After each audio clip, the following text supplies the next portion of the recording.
ආයිබෝවන් අපි හැමදාම වගේ දකින කන දෙයක් ගැන කවදාවත් හිතලා නැති විදිය කතාවක් තමයි අද මේ. ඔව් කෙසෙල් ගැන. මේ සාමාන්‍ය කෙසෙල් ගෙඩියක් ඇතුලේ සංගවණු පුදුම ගමනක්, ලොකු ශක්තියක්, ඒ වගේම ආර්ථික බලයක් ගැන තමයි අද අපි කතා කරන්නේ. ඉතින් ඇත්තටම කෙසෙල් කියන්නේ නිකම් පළතුරක් විතරද? නෑ, කොහෙත්ම නෑ. අපි එදිනෙදා කන මේ කෙසෙල් ගෙඩිය පිටිපස්සේ ඉතිහාසය, ආර්ථිකය, සංස්කෘතිය මේ හැමදේම කැටවුණු ලොකු කතාවක් තියෙනවා. අපි මේ කතාවේ මුලින් ධම්ම පටන් ගමු. හොඳයි එහෙනම් අපි යමු මේ කතාවේ ආරම්භයට.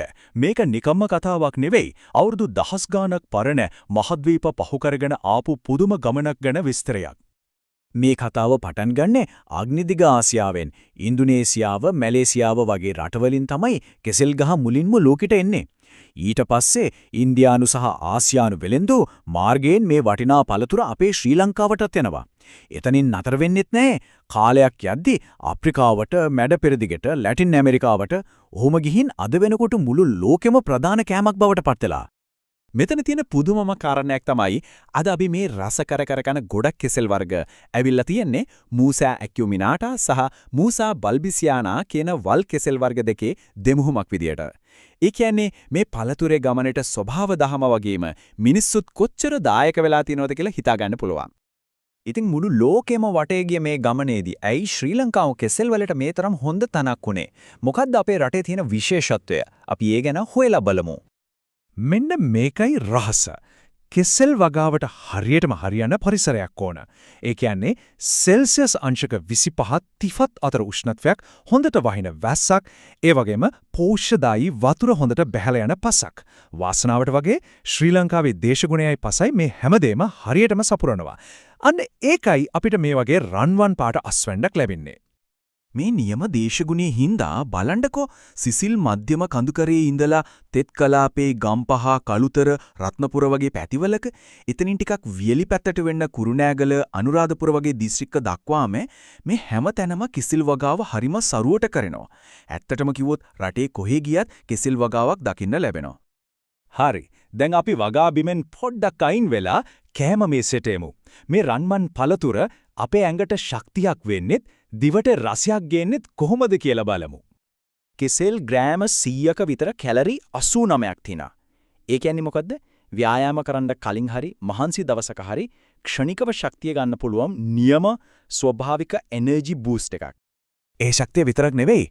කෙසෙල් කියන්නේ ඇත්තටම විටමින් සහ ಖನಿජ ලවණ පිරුණු නිදානයක් වගේ. විටමින් B6, විටමින් C ඕනතරම් තියෙනවා. ඒ වගේම රුධිර පීඩනය පාලනයේට හරිම වැදගත් වෙන පොටෑසියම්, මැග්නීසියම්, යකඩ මේ හැමදේම කෙසෙල් වල බහුලව අඩංගුයි. තව දෙයක් තමයි කෙසෙල් වල තියෙන තන්තු. මේවා පහසුවෙන් දිරවන නිසා ආහාර ජීර්ණ පද්ධතිය නිරෝගීව තියාගන්න කෙසෙල් කියන්නේ කියාපු කෑමක්. හැබැයි ඉතින් කෙසෙල් කියන්නේ නිකම්ම පළතුරක් විතරක් නෙවෙයිනේ. අපේ කුස්සියට ආවම ඒක පුදුම විදියට වෙනස් වෙනවා. හිතන්නකෝ සැරට හදකෝ කෙසෙල් මුව ව්‍යංජනයක්. කටට රස කෙසෙල් චිප්ස් එකක්. තව කේක්, අයිස්ක්‍රීම්, ෂේක්ස් ඇත්තටම කෙසෙල් වලින් කරන්න බැරි දෙයක් නැති තරම්. හොඳයි. දැන් අපි බලමු මේ හරිම සාමාන්‍යයි කියලා හිතන පළතුර පොඩි පවුලක ජීවිතේ ඉඳන් මුළු රටේම ආර්ථිකයට කොහොමද මේ තරම් ලොකු ශක්තියක් වෙන්නේ කියලා. කෙසෙල් ආර්ථිකයට පැති දෙකක් තියෙනවා. එකක් තමයි අපේ දේශීය වෙළඳපොළ. මේකෙන් රට පුරා ඉන්න දහස් ගාණක් පවුල් ජීවත් වෙනවා. අනිත් පැත්ත තමයි අපනයන වෙළඳපොළ. විශේෂයෙන්ම කෙවෙන්ඩිෂ් වගේ වර්ග පිට රට යවලා අපේ රටට ලොකු විදේශ විනිමයක් ලැබෙනවා. මේ දෙකම අපේ ආර්ථිකයට නැතුම බැරි කොටස්. මෙතන තියෙන පුදුමම දේ තමයි ආදායම ලැබෙන්නේ කෙසෙල් ගෙඩියෙන් විතරක් නෙවෙයි කියන එක.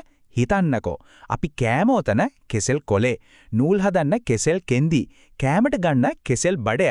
මේ ගහේ එක දෙයක්වත් අහක යන්නේ නැහැ. ඒ කියන්නේ කෙසෙල් කියන්නේ සම්පූර්ණයෙන් වටිනාකමක් තියෙන අපතේ යාමක් නැති භෝගයක්.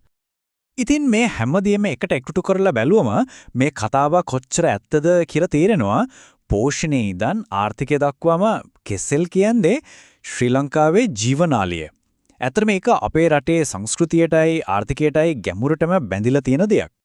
එහෙමනම් ඊළඟ වතාවේ කෙසෙල් ගෙඩියක් අතක ගද්දි ඒ පිටිපස්සේ තියෙන අවුරුදු දහස් ගානක ගමන, ඒකේ පිරුණු පෝෂණය, ඒ වගේම ඒකෙන් ශක්තිමත් වෙන ආර්ථිකය ගැන පොඩ්ඩක් හිතන්න.